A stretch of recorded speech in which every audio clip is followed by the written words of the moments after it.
పుల్వామా ఉగ్రదాడికి బాధ్యత ప్రకటించుకున్న జైషే మొహమ్మద్ అధిపతి మసూద్ అజర్ను అంతర్జాతీయ ఉగ్రవాదిగా ప్రకటించే అంశం చైనాలో నేడు జరగనున్న రష్యా, భారత్, చైనా ఆర్ఐసీ విదేశాంగ మంత్రుల సమావేశంలో చర్చకు రానుంది. త్రైపాక్షిక చర్చల్లో పాల్గొననున్న భారత విదేశాంగ మంత్రి సుష్మా స్వరాజ్ చైనా, రష్యా మంత్రులతో విడిగా జరిపే ద్వైపాక్షిక చర్చల్లో మసూద్ అంశాన్ని ప్రస్తావిస్తారని తెలిసింది. అయితే పాకిస్తాన్కు పరోక్షంగా మద్దతునిస్తూ వస్తున్న చైనా పుల్వామా దాడిపై విచారణలో భారత్కు సహకరించేందుకు ఆ దేశం సిద్ధంగా ఉందని వ్యాఖ్యానించింది. చర్చల ద్వారా ఇరు దేశాల మధ్య అంతరాలు తొలగించుకునేందుకు పాక్ యత్నిస్తోందని పేర్కొంది.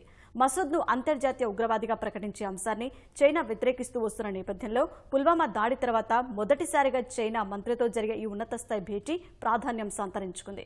అటు పాక్ భూభాగంలో భారత వైమానిక దాడిపై చైనా భిన్నంగా స్పందించింది.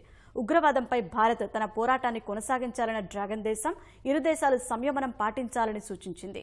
దక్షిణాసియాలో భారత్, పాక్ రెండు ముఖ్యమైనవిగా పేర్కొన్న చైనా ఆ ప్రాంత శాంతి, సుస్థిరత కోసం ఇరు దేశాలు కలిసి సాగాలని పేర్కొంది.